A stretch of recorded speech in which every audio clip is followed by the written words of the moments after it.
Lakeland Currents, your public affairs program for north central Minnesota. Production funding for Lakeland Currents is made possible by Bemidji Regional Airport, serving the region with daily flights to Minneapolis-St. Paul International Airport. More information available at bemidjiairport.org. Closed captioning for Lakeland Currents is sponsored by Nisswa Tax Service, tax preparation for businesses and individuals. Online at nisswatax.com. Hello again, friends. I'm Jason Edens, your host of Lakeland Currents. Thanks for joining the conversation today, and thanks for your ongoing support of Lakeland Public TV. We are all continuing to face innumerable challenges associated with COVID-19. However, for our neighbors who are facing housing insecurity, those challenges represent a real, clear, and present danger to health and safety. 30 million Americans have claimed jobless benefits, and we are on the edge of an eviction cliff. Here to help us understand the importance of housing security in our region is the Executive Director of the Lakes Area Habitat for Humanity, Kevin Pelkey. Kevin, welcome to the show, and thank you so much for your time. Thank you, Jason. It's wonderful to be with you. So I'm sure the vast majority of our viewers are familiar with Habitat, but I was wondering if we could start with just an overview of what Habitat for Humanity does. Well, fantastic. I happily will give you a response to that. Habitat for Humanity International is a worldwide ministry delivering affordable, secure housing solutions currently in 70 countries around the globe. And our overall mission and vision is to ensure that we work to the day when everyone has a simple, decent place to call home. That's kind of like taking on the elephant in the room, but we believe it can be done. We believe the resources exist for it to be done today. We also believe we're not the only players to make that happen. It takes a village to make it happen, if you will. And we are probably the lead voice in a lot of ways in housing issues and some of the pathways that Habitat is evolving to deliver more than just housing, but housing security, housing stability, and all the attendant things that go with worldwide housing issues. Might be very different in Guatemala than it is here in Baxter, but the point is it's a continuum that we are looking at. I really didn't realize that Habitat operated in as many countries, 70 countries. Correct. We've been in as many as about 110 at any given time, but political things change, environments become untenable, or it is determined that this isn't the best solution for that country at this time. So there has been an ebb and flow of that number, but 70 is a pretty stable number. And doing what we do, we've become the third largest deliverer of affordable housing in the world. Oh my gosh. Well, in your own service territory, in the Lakes Area Habitat for Humanity service territory, can you tell us a little bit about the impact that you've had in our region? Impact is a wonderful word. Thank you for choosing that. And we do believe that what we do in our 4 counties of service, Crow Wing, Cass, Hubbard, and Wadena counties, does indeed have impact. I grant you that it is family by family and that our numbers in a bigger picture might not look all that astonishing, but from our perspective, to be able to deliver 5 or 6 decent affordable homes for families to have security, stability, strength, self-reliance is a huge piece of the housing picture. And it relates to so many topics: health, self-confidence, and all those other things that you might attach to the topic of housing. And when one family is affected by a house, it has a big ripple effect. It's the neighborhood, it's the community, and those children who may not have had a stable place to do distance learning now have a place to have a comfortable, safe environment in which to do that. So it has a nice ripple effect down the pipeline. Or the people who come and volunteer, they are as impacted by the experience of pounding nails as the family who will ultimately move into that home. The old axiom that you get more than you give is very, very true in our program. I was wondering if you could take just a minute or two to speak a little bit more about that model. I think it's one model that's very unique to Habitat. I think it's my understanding that Habitat really pioneered that model of including the community in your service model. So can you tell us a little bit more about how the community builds the 5 or 6 homes that you accomplish every year? Yeah, and Jason, on the whole COVID-19 impact or influence this year, we are operating under some unusual conditions for us because our model is indeed, as you say, very unique, where the family who we have approved for service design a home to fit that family's needs, which could include the handicap adapted bathroom that we just built in Baxter. It could just be the number of bedrooms that are needed for that family. That family must demonstrate to us that they've committed and completed at least 300 hours of sweat equity in the construction of that home before it is completed. In addition to just calling out to the community for whomever is available whenever they have the opportunity to come in and pick up a hammer. We're on day 2 in a project in Crosby right now. And so whoever shows up is who I've given responsibility to our one paid construction leader to put to work and build a home. What's really fascinating by that is our model has been successful in delivering what I think is a beautiful product, one that serves the family's needs. And they test incredibly well on the air tightness, which translates to how well will that house perform, kind of a scenario. The difference this year under COVID-19 restrictions placed on us by both Habitat International and actually the Minnesota Department of Labor and Industry restricts us from having no more than 10 people on the job site at any given time. So if a subcontractor shows up with 3 people to do, say, rough-in electrical, that means I'm already down 3 people that I could invite in. And normally on day 1, day 2, all the way through about day 10, we're inviting 25 to 30 people to pick up hammers and pound nails and help us lift walls and raise the roof, so to speak. And now we're doing it with about 4 to 5 people. That begs all kinds of questions. How are you accomplishing that? I mean, obviously the projects are taking longer. Is that a fair assumption? It's a fair assumption that we will be delivering fewer homes in the foreseeable future just because of the slowdown in the timeline and the restrictions of having people on site. Kudos to the team that carried the project in Baxter this year. We were successful in starting one on May 28th and the family moved in on September 15th. So while it is going to have a smaller year-end number, I am going to look at that and say, wow, look at what we were able to do under the restrictions that we've been given, and we've still served families. Absolutely. And building 4 to 5 or even 6 homes in your service territory every year seems like a significant accomplishment to me. One question I've always had for Habitat is, how do you select your clients, the families that you serve? Do they come to you? Do you approach them? Can you tell us a little bit about how you vet and identify families in need? It's probably the least understood piece of our puzzle. And at the end of the day, it ties to the second least understood piece of the puzzle, and that is we are the lender for the project at the end of the day. We are the mortgage holder and deliver an affordable mortgage to the families. So yeah, we are actually in the process right now of applying or opening for a home for families to apply for a home that we advertised in Brainerd that we were seeking candidates for. And we had close to 60 people, 60 families, family being a loose definition, by the way. We had 60 families, 60 potential applicants show up to our 2 application meetings, plus those who have been filtering in to pick up an application because they weren't able to get there.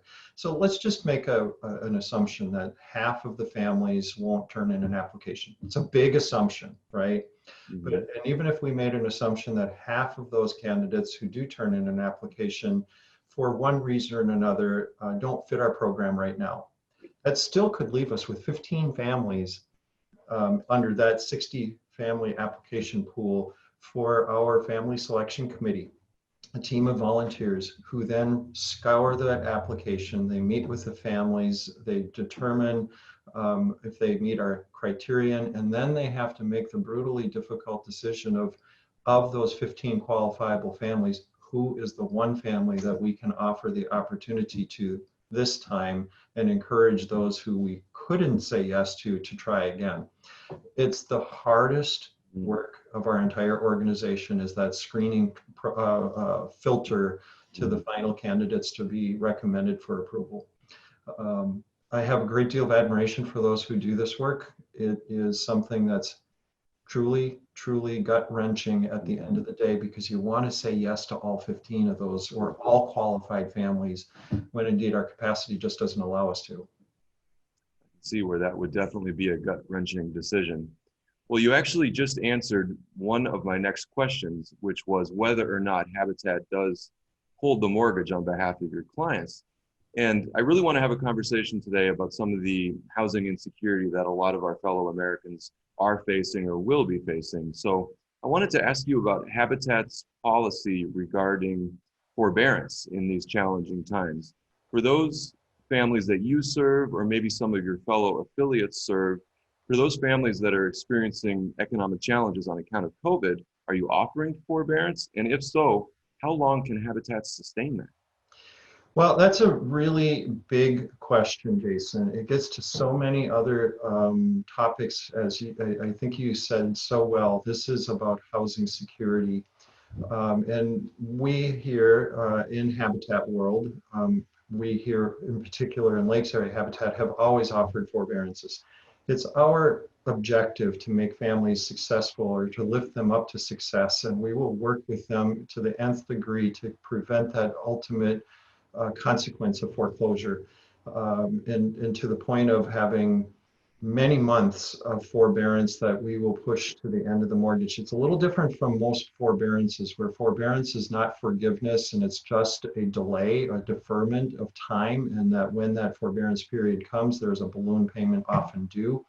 We have chosen a different form of forbearance, where we will offer the relocation of the mortgage term and add whatever number of months we need to the length of the mortgage, so that they can take advantage of the time that they need to get income stabilized, or to be able to buy groceries that month, or make the decisions that are difficult when income is compromised.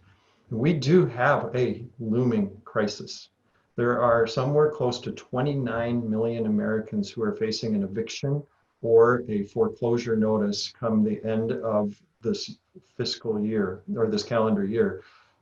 Actually, it's almost all evictions. Foreclosure is a whole other animal. And with the moratorium on evictions in place until December 31st, we are all in the housing world terrified that up to 29 million Americans could be given their eviction papers on January 1st. Middle of the winter, middle of the pandemic, and we could be looking at a terribly frightening prospect. This needs to be addressed, and long-term addressed. You know, and it's not even just about the issue of a family not maybe being able to make their rent payment for X number of months. The landlord deserves to be paid. The owner deserves to be paid. So there is somewhere in the neighborhood of billions of dollars of money that's on the table here that needs to change hands. It needs to be in the hands of the tenants or the occupants, so that they can pay their bills, right? And that's not just the bill to the landlord, it's also the bill to the utility companies. There are over $24.3 billion in unpaid utilities right now in the United States. That means a lot of shutoffs for gas, electric, water, etc. It's not just the simple equation of, can I pay my rent? I still have to be able to pay to have lights on and turn on my water and have a heat source, those types of things. It is a looming crisis. I'm proud to say that Minnesota has done something aggressive with part of the CARES Act money that they have available, and they've set aside $30 million into a program called CHAP, COVID-19 Housing Assistance Program. And it is designed to help those families who are affected by COVID-19 loss of income to be able to apply for this program money. It's a grant. It's free. You have to navigate the online system, but it will pay for either rent or mortgage payment and utilities. So you can apply for all of that money to cover your loss of income for however much. Now, in the first 2 weeks that was opened, 10 million of the 30 million had been requested. I'm not saying allocated, but requested. So the urgency's on the table. If anybody's out there that needs this assistance to help with their rental payment, your utility payments or mortgage payments, there is a program in Minnesota called CHAP. To access it, it's housinghelp.mn.org, 211unitedway.org, or 800-543-7709. Phenomenal program.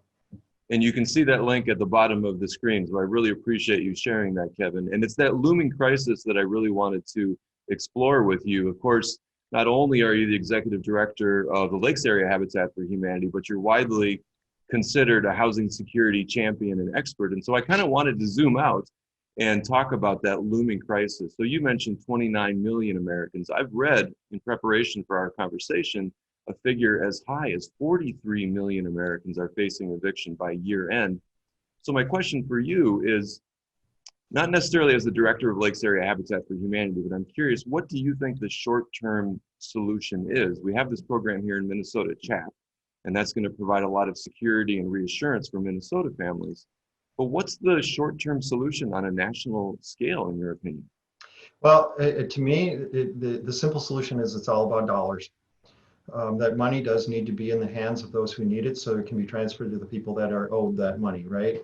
Mm-hmm. And the longer solution is much trickier. How long can that be sustained? How big a pool of money is available to tap into? And then it ultimately comes down to employment. 11 million jobs that were lost from COVID affected businesses have not returned. And that's not even to account for those who've just kind of given up and they're no longer even on the unemployment rolls, even though they are truly technically unemployed. They just have given up.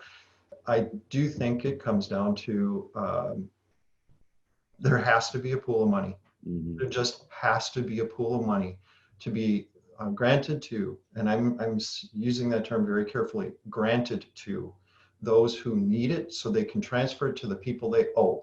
Mm-hmm. So that there is less concern about that housing security issue right now.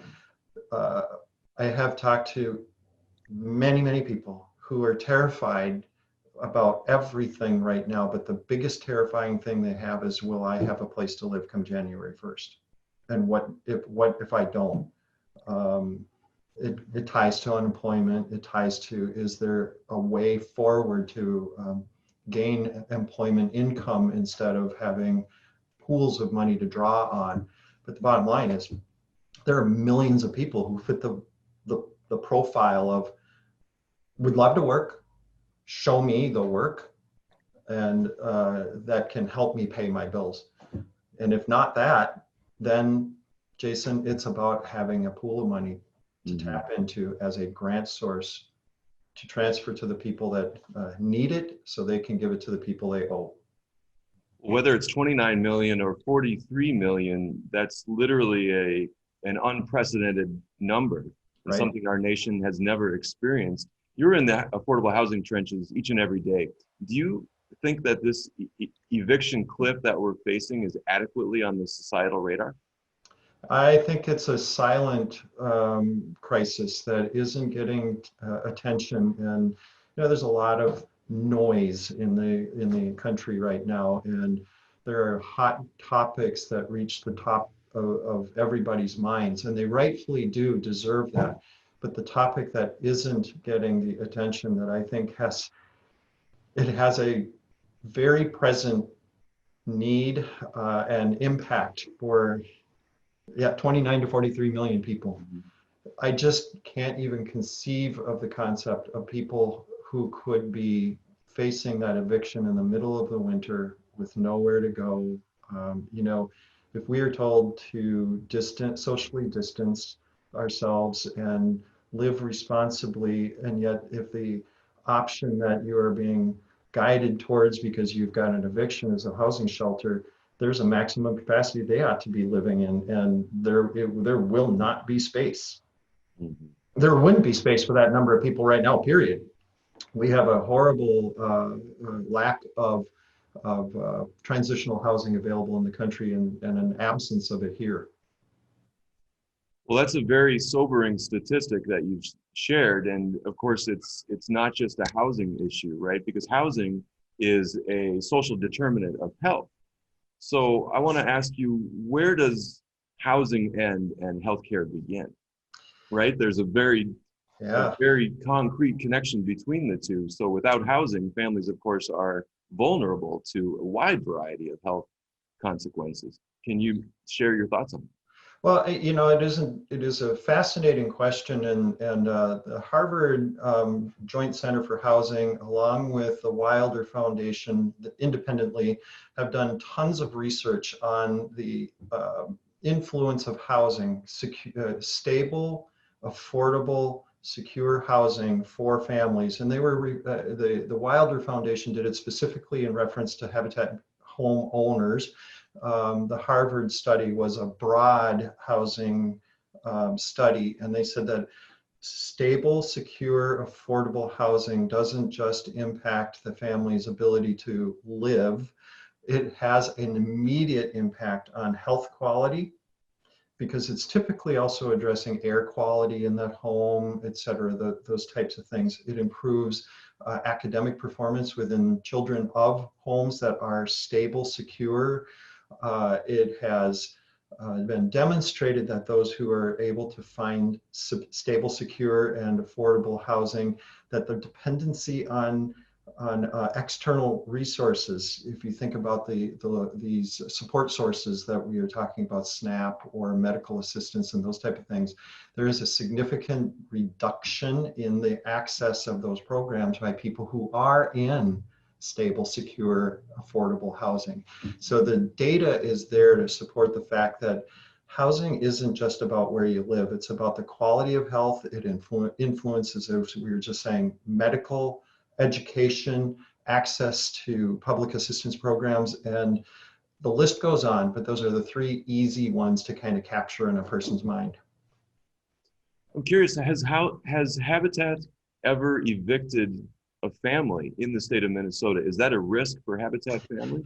Well, Jason, at the end of the day, the families do sign a mortgage with us, and there is an ultimate responsibility to perform according to the mortgage. As we were discussing earlier, we would go to the nth degree to prevent that, because my interest is to keep the family in the home. My interest is not to have families not succeed. Mm-hmm. With that said, I have had to go down the path here in the Lakes area with, and unfortunately, 4 foreclosures out of 120 families that we've served. It's too many. That's 4 too many. But we also owe it to the families who are performing. We owe it to the people who did give us of their gifts of time, talent, and treasures to build those homes, to honor what we said we would do. And what we said we would do is, at the end of the day, if all paths to success have been exhausted, the final solution is foreclosure, and then we can recover the home and serve another family. I mean, life does happen. We get it. Sure. Yeah. Well, of course, as you already mentioned, the CDC issued a national moratorium on evictions, but it really only applies to federally subsidized housing, or housing that has some component of federal dollars in it. So for local families that are potentially facing eviction yet this year, but they're, it's a local rental, right? What options do they have? Is there some recourse that they can take to reduce the risk of eviction? Well, if I probably had the answer to that question, I think I would probably be sitting in a different office somewhere. I don't know, Jason. That's truly an incredibly insightful question that I don't have a good answer for. Well, it's a tough one. It's a tough situation that we're facing, without a doubt. So I understand that there's an eviction judgment, and a family may end up in an eviction court. But of course, if they can't afford housing, it's unlikely that they can afford representation in that court, correct? Yeah, and it might even come down to being as simple as, if you just are a good steward of your communication with the person that is your landlord, that there may be tenable solutions that can be worked out outside of an eviction notice and that process. Such as maybe using the security deposit for a month's rent or something to that effect. Yeah, or yes, exactly. There are as many creative ways out there as there is the willingness to dialogue about it. Well said. Well, there's kind of an interesting irony that so many Americans are facing eviction, and yet post-eviction, there will be a lot of empty housing stock. So I guess my final question for you, Kevin, is this a housing crisis or is this a crisis of national priorities? Well, those two are so interrelated and interlinked. I can't see separating how one is over the other. It is a national topic that must be addressed. It's a crisis that's on the table. You know, ultimately, it has even a broader impact of wealth creation and wealth disparities and all the things that housing has created, and creating barriers for racial groups for being able to lift up and grow in society. So this, boy, if I had to pick between the two, I'd say I can't. Well, that's a very good answer, I think. And I just want to tell you how much we all appreciate your leadership, Kevin, in the community and the work that you do on behalf of our neighbors. And I also, of course, want to thank you very much for your time and contributions during our conversation today. Jason, thank you. I know this is not an easy topic for anyone to look at. Wish there were some amazing things to put on the table, but just to reiterate, CHAP is a place of hope for families who are needing that assistance right now and really need to get on that and take advantage of this incredible gift that the state's making available. Well, I really appreciate that concrete guidance. That's very useful. And I appreciate you all joining the conversation yet again. I'm Jason Edens, your host of Lakeland Currents. Be kind and be well. We'll see you next week.